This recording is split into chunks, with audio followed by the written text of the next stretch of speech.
Bonjour à tous, donc, je suis Patricia Wills, je suis ingénieure de recherche au Muséum national d'histoire naturelle et je vais profiter de votre invitation, donc merci de me trouver à parler ici, pour faire un état des lieux de notre utilisation au sein de l'établissement de la microtomographie.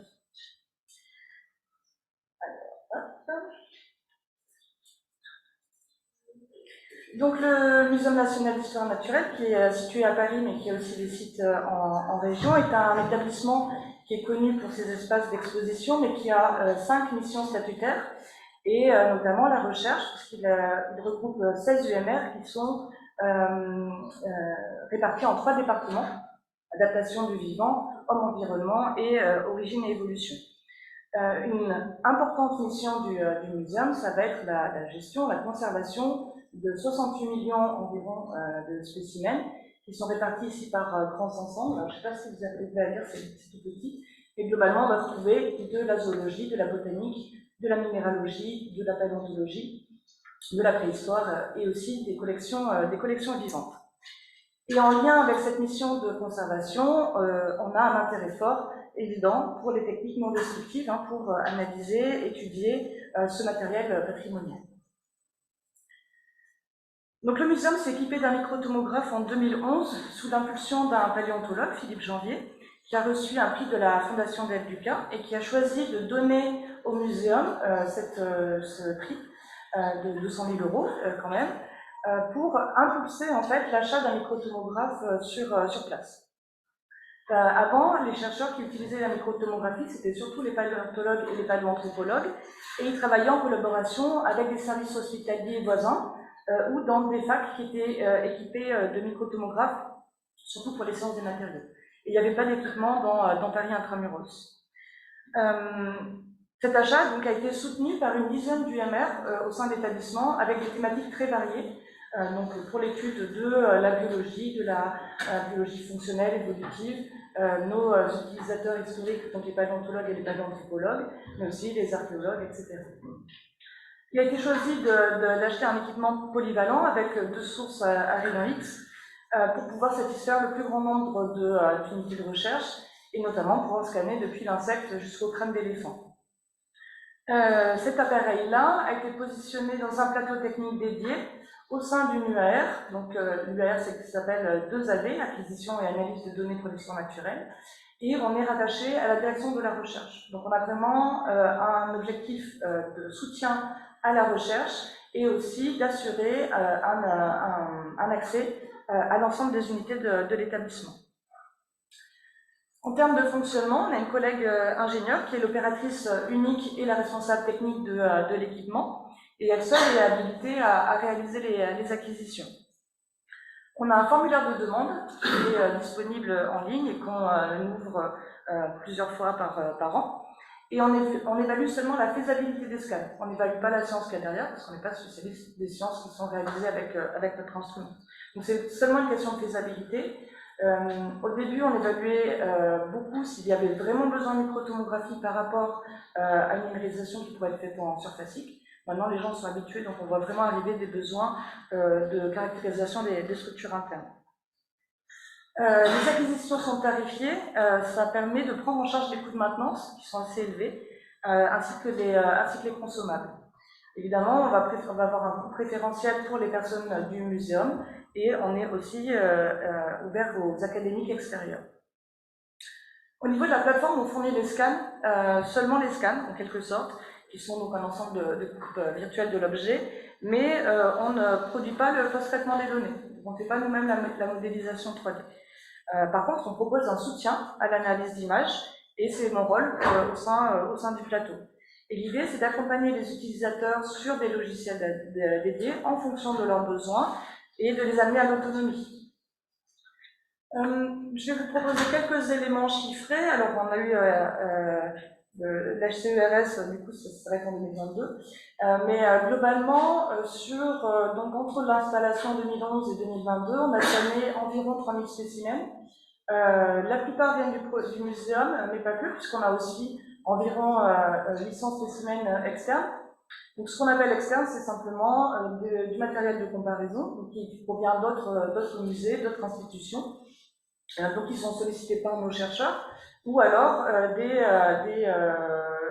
des institutions voisines, par exemple le Musée d'archéologie nationale ou la Philharmonie de Paris, qui nous sollicitent pour scanner leurs objets. Ces acquisitions-là ont contribué à environ 200 publications, ça c'est celle qu'on a pu retracer. C'est assez difficile d'estimer la réutilisation des données, mais on sait que les scans, une fois produits, permettent de contribuer à plusieurs études. Et au niveau de nos utilisateurs, le pari est réussi puisqu'on a des utilisateurs qui proviennent d'une dizaine d'unités de l'établissement. Comme cette technique permet de voir donc, les structures internes de façon non destructive, on va beaucoup travailler sur des problématiques de dissection virtuelle. On va venir caractériser à une échelle très fine des structures qu'on ne pourrait pas avoir autrement qu'en découpant les objets. Et on travaille principalement pour de l'anatomie comparée et de la systématique. Donc c'est pour ça qu'on retrouve environ 30% des scans qui ont été faits, concernent les spécimens en zoologie mammifère. Nos utilisateurs, on va dire, à l'initiative de l'achat, les paléontologues et les paléoanthropologues sont évidemment très représentés parmi les corpus qu'on analyse. Un peu moins dans le domaine de la zoologie, on a aussi les reptiles, les oiseaux, les poissons et les invertébrés, les échinodermes, etc. On va faire de façon plutôt anecdotique des météorites, des objets de préhistoire et des objets archéologiques. En préhistoire, en fait, par rapport aux problématiques scientifiques, le scan surfacique suffit la plupart du temps. Ici, je vous montre un scan qui a été fait de la Vénus de Lestuc. C'était un scan qui a été fait en amont de sa restauration. Quelques exemples de résultats scientifiques. En gros, je vous présente deux problématiques. Un qui concerne de la modélisation 3D, c'est l'image à gauche, où une équipe de chercheurs a utilisé la plateforme pour scanner des dents dans le cadre d'une découverte qui a contribué à décrire une nouvelle espèce d'Homo, Homo luzonensis, aux Philippines. L'idée ici, c'est que pour caractériser la morphologie des dents fossiles, comme on a une usure sur l'émail, c'est plus pertinent de remonter à la séparation entre la dentine et l'émail. Ce que vont faire les chercheurs, c'est scanner les dents et venir modéliser l'interface entre la dentine et l'émail pour pouvoir comparer du matériel. Et à droite, on a un exemple de scan de poterie. C'est un travail qui a été mené par une céramologue du laboratoire Trace, qui étudie du coup la structure interne des céramiques pour remonter aux techniques de fabrication dans un contexte archéologique. Donc là, le scan apporte des informations sur les coupes virtuelles. On va aussi pouvoir modéliser en 3D les pores et éventuellement remonter à des techniques de cuisson. Donc c'est quelques exemples de résultats parmi les différentes applications. J'ai choisi celle qui pourrait peut-être toucher le plus. Concrètement, quand on va réaliser une tomographie, on va faire une série de radiographies en un certain nombre de contraintes, notamment qu'on va faire tourner notre échantillon sur une platine de rotation et que pour avoir le meilleur grossissement, on va le positionner de façon verticale sur le plateau de rotation. Pour que le calcul des tranches virtuelles fonctionne bien, il faut que la première radiographie et la dernière radiographie soient identiques, donc que le spécimen ne bouge pas pendant parfois plusieurs heures, ne bouge pas de quelques centaines de micromètres. Globalement, c'est ma collègue qui conditionne la plupart du temps les échantillons pour les positionner dans la machine, mais parfois on a besoin d'échanger avec les équipes techniques des collections et travailler en lien étroit avec eux pour qu'ils conditionnent, qu'ils préparent des mousses ou des socles adaptés. Par exemple, ici à gauche, vous avez un crâne de Mégatherium, qui est un paresseux géant fossile qui fait une soixantaine de centimètres, qui est particulièrement lourd, et quand on a voulu le poser en vertical, il a fallu quand même un peu lutter avec la gravité. Et on se doit de garantir la sécurité de l'échantillon, évidemment, pendant l'acquisition. Parfois, c'est vraiment les équipes techniques des collections qui gèrent l'intégralité de la mise du conditionnement de l'objet. Vous avez par exemple ici un violon qui a été scanné depuis la Philharmonie. C'est le collègue qui a tout préparé, mais on n'a pas touché. Et en dessous, la Vénus de Lestuc, donc, qui est une statuette en ivoire très fragile. Là aussi, on n'a pas manipulé le même objet, c'est vraiment les équipes de collection qui s'en occupe. Lorsqu'on a plusieurs spécimens à scanner, alors c'est pas forcément très net, mais on va faire ce qu'on appelle des fagots. En gros, on va disposer plusieurs ossements, en l'occurrence ici, ensemble pour pouvoir scanner plus vite, on va dire. Et on veille à toujours laisser des petites mouches bien séparer les objets, ça c'est important pour le post-traitement derrière, pour qu'on puisse séparer les objets facilement. Donc on va réfléchir au conditionnement de notre objet pour le scan, en ayant en tête ce qu'on veut faire derrière en côté analyse. Donc on va utiliser des matériaux radiotransparents pour pouvoir les enlever facilement ensuite en post-traitement. Et après vous avez ici le tout petit, donc c'est un scan d'un petit morceau d'algue qui faisait 2 mm. Donc là il y a tout un tas de questions qui sont comment positionner de façon stable, donc avec des cols, des vernis, pour que l'échantillon ne bouge pas, mais qu'on puisse quand même le récupérer par la suite. Je pourrais revenir là-dessus si vous avez d'autres questions. Ce que je voulais aborder aussi avec vous, c'est qu'on a un échange permanent avec les chercheurs parce qu'on va travailler par rapport à la question des recherches. Et donc l'idée, c'est qu'on ne va pas seulement scanner l'objet, on va scanner la partie. Parfois, on scanne seulement des régions d'intérêt de l'objet par rapport à leur questionnement. Ici, vous avez un exemple avec un crâne de renard. Si la structure qui nous intéresse, c'est l'oreille interne est très étudiée chez nous parce que c'était typiquement le genre de caractère auquel on ne pouvait pas accéder en ayant seulement des photos ou une description de l'extérieur du crâne. Si on veut une image de bonne qualité ou pouvoir produire des mesures très précises, on va scanner seulement une partie de notre objet en zoomant au maximum et en réalisant une région d'intérêt.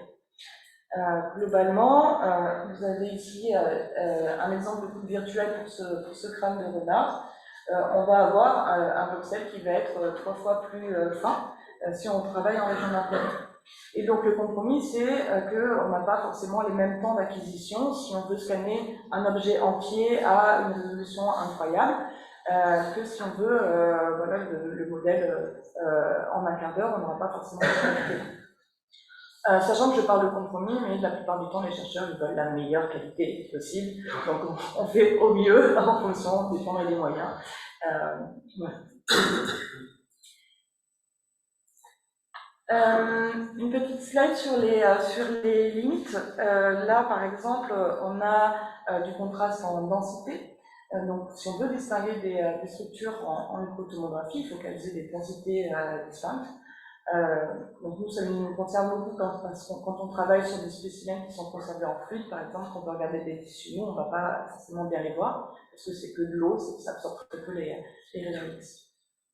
Et on n'a pas accès à la chimie non plus. Donc c'est une technique qui doit être complémentaire de d'autres techniques si on veut remonter à la chimie de l'objet. À gauche, je vous montre, alors c'est un fragment de monnaie qui a été scanné.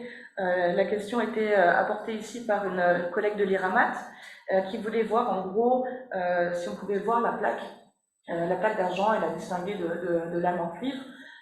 Et en gros, on est sur la limite de notre instrument en énergie. On n'a pas une source assez puissante pour traverser. Là, c'était un fragment qui faisait peut-être un huitième de la pièce de monnaie. On a déjà beaucoup de mal à traverser et on arrive assez mal à décrire les différentes interfaces. Donc là, concrètement, on ne pouvait pas scanner une pièce entière, on n'aurait pas suffisamment de signal.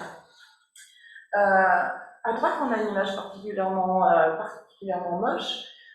Globalement, le métal est notre ennemi. On n'arrive pas à traverser. On essaye, quand c'est possible, de demander à ce que le métal soit retiré, parce que typiquement, les crânes vont être conservés avec les mandibules associées qui sont attachées par des ressorts mécaniques. On essaye de demander de l'enlever, c'est pas toujours possible. Parfois, on essaye d'avoir des régions d'intérêt où le métal n'apparaît pas à l'image. Et puis parfois, c'est le cas très souvent en paléontologie, on a une minéralisation de notre échantillon, l'échantillon lui-même, et ici par exemple plein de pyrites. Et là, on n'arrive pas à traverser et on ne peut pas avoir une bonne description de notre objet. Donc la qualité d'image n'est pas toujours satisfaisante et on essaye de faire au mieux. On ne s'en rend pas forcément compte en radio, on finalise l'acquisition, mais on ne peut pas toujours exploiter les données. Pour ce qui concerne le traitement d'image, donc au niveau des données produites, je vous disais, c'était des coupes virtuelles, c'est ça qu'on va donner aux chercheurs, et c'est eux qui vont réaliser la modélisation 3D.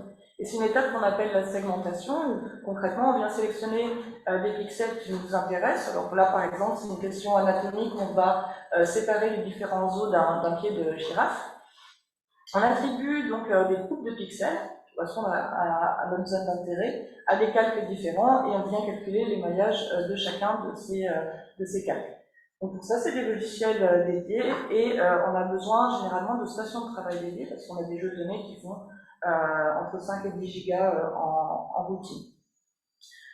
Cette étape-là, elle est parfois assez chronophage, notamment si on manque de contraste. Donc on va essayer de veiller vraiment en amont au niveau de l'acquisition à obtenir la meilleure qualité d'image, le meilleur contraste, pour pouvoir accélérer ensuite derrière, semi-automatiser cette étape-là de modélisation. Pour le traitement des données, en 2011, on avait seulement 3 ou 4 ordinateurs équipés à l'échelle du muséum, et la situation a vraiment beaucoup évolué. Il y a désormais un atelier d'imagerie 3D quasiment dans chaque UMR utilisatrice, qui est associé aussi à l'achat de matériel de scan surfacique. On a vraiment la panoplie complète, les collègues se sont équipés en scan surfacique et en station de travail avec les logiciels pour analyser les données de tomographie. Généralement, le matériel est mis en commun pour soutenir le coût de maintenance de l'achat et de la maintenance de ces stations-là. Il y a désormais des personnels techniques dédiés, soit par recrutement, soit en évolution de carrière, donc des gens qui se reconvertissent et qui apprennent à se saisir de ces outils-là.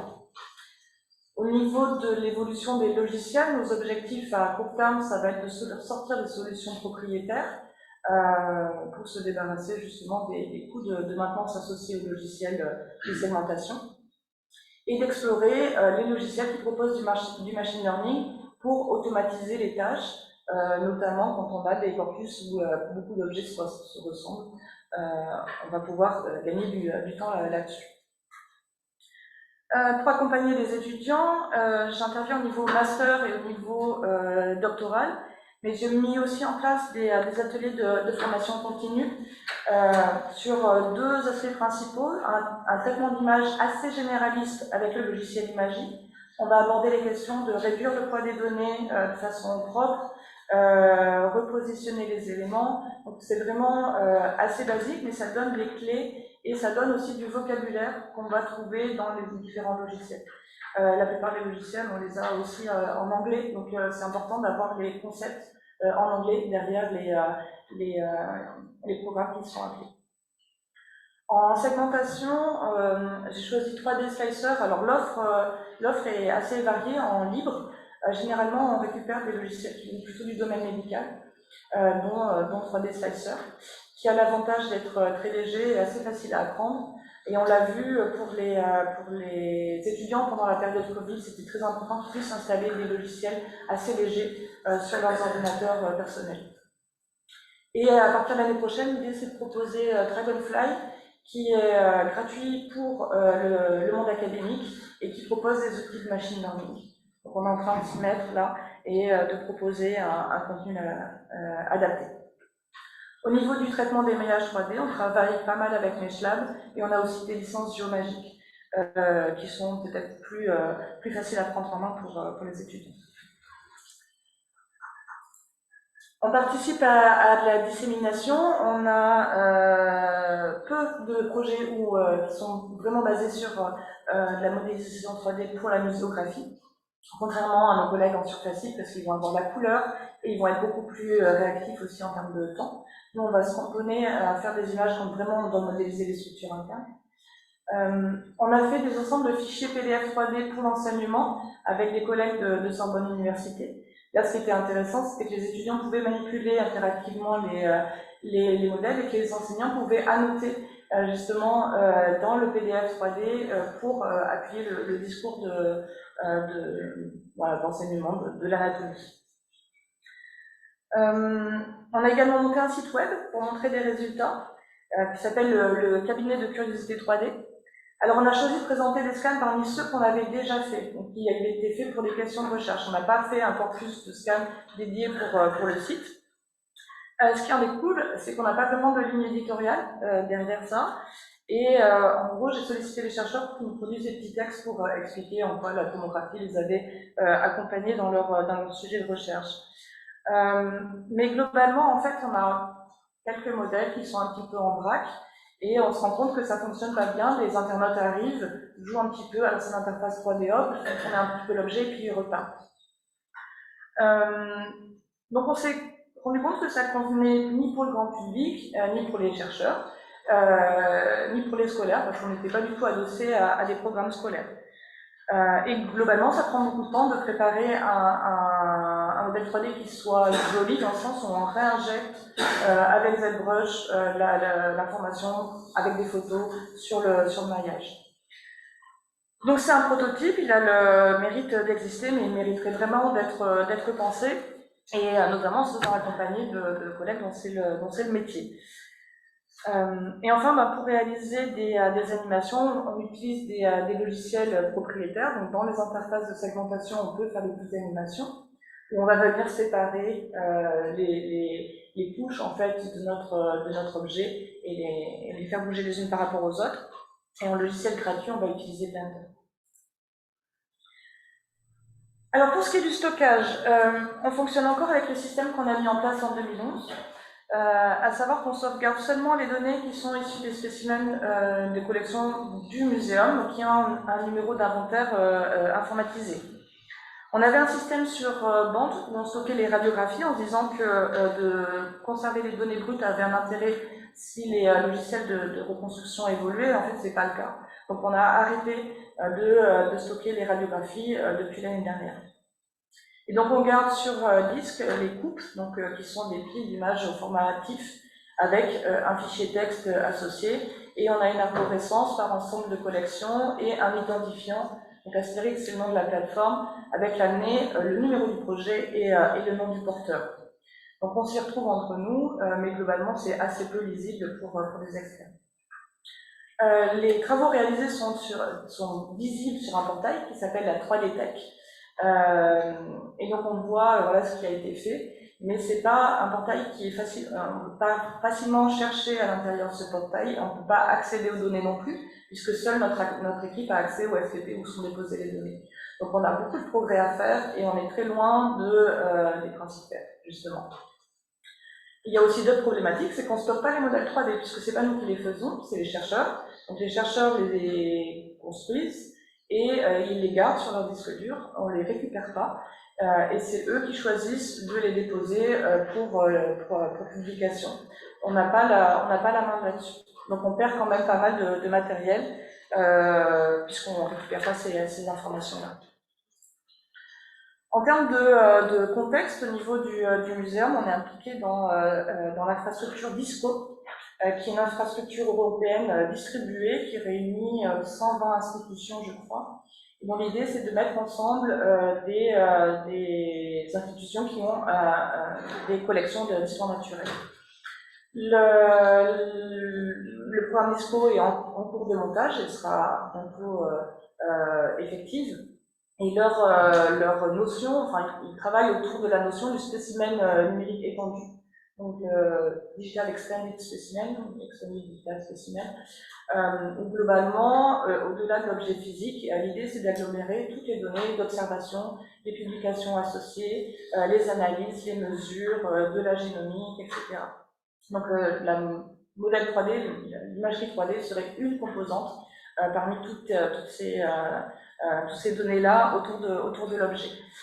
Et on travaille, donc on a des collègues qui travaillent avec le CETAF, TEDWIG ou le GDIF, qui sont des organismes qui travaillent sur les standards de données, pour lesquels on n'a pas beaucoup de microtomographie, mais plutôt des observations naturalistes.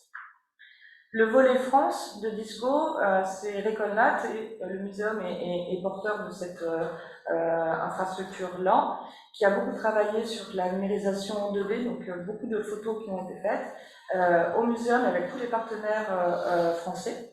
Donc un travail assez considérable. pour numériser les types. Il y a le volet 3D qui débute, c'est un projet qui s'appelle Equal Plus et qui a été financé par l'ANR. Donc l'idée, c'est aussi de numériser en 3D de façon intensive, plus que ce qu'on peut faire sur notre équipement, par exemple. Et enfin, les perspectives. La plateforme Asterix participe au projet Espadon, qui est porté par la Fondation des sciences du patrimoine. Et ici, la notion, c'est l'objet patrimonial augmenté. On avait entendu parler, mais c'est la même idée qui est derrière. C'est qu'au-delà de l'objet physique, on va agglomérer des données et essayer de les entreposer au même endroit pour que les différentes analyses communiquent. Dans ce cadre-là, on a acheté un microtomographe complémentaire qui est plus petit, et qui va être complémentaire de notre équipement actuel et de l'équipement qui va arriver au CDRMF. Cet équipement-là va nous permettre d'acquérir des séries. On ne pouvait pas vraiment le faire sur notre machine, elle était assez lente. Et là, ce qui nous intéresse, c'est d'aller vers des corpus où on va scanner 30, 50, 60, 100 échantillons. Donc on a déjà des projets qui vont démarrer là-dessus. On a des collègues, un collègue par exemple doctorant, qui veut scanner des dents du muséum, de l'IPH et du musée d'archéologie nationale, et on va s'organiser pour qu'ils scannent les dents par dizaines, là où avant on les scannait 4 par 4. L'idée aussi, c'est que cette machine est plus simple d'utilisation et on aimerait accompagner nos utilisateurs vers l'autonomie, sachant qu'on a déjà des collègues qui sont formés parce qu'ils sont allés sur d'autres plateaux où ils ont manipulé eux-mêmes ou pendant leur postdoc. Donc sur les instruments en France ou à l'international, c'est proposer aux utilisateurs de scanner eux-mêmes. C'est quelque chose qu'on voudrait apporter pour que nos collègues fassent toute la boucle, toute la chaîne opérative. C'est aussi un instrument qui va permettre d'accueillir des cellules in situ pour faire des tests en faisant varier des conditions de pression, de température, etc. Et on travaille en ce moment sur la réalisation de porte-échantillons en impression 3D pour ces questions de stabilité de l'échantillon pendant l'acquisition et pour aller aussi sur des process plus rapides, pour aller plus vite, faire des gabarits en impression. Voilà, je vous remercie pour votre attention. Merci beaucoup. Je vais peut-être laisser la place à une question. S'il n'y en a pas dans la salle,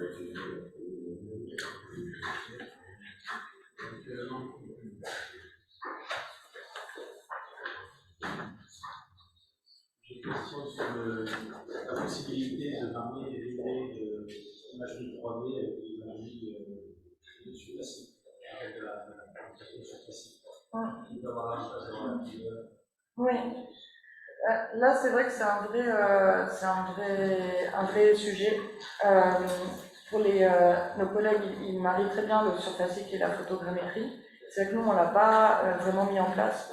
Et ça pourrait être le cadre, typiquement, à Espadon, de travailler là-dessus, sur comment avoir des points de repère qui sont fiables pour pouvoir réinjecter un maillage texturé sur des données de microtonie.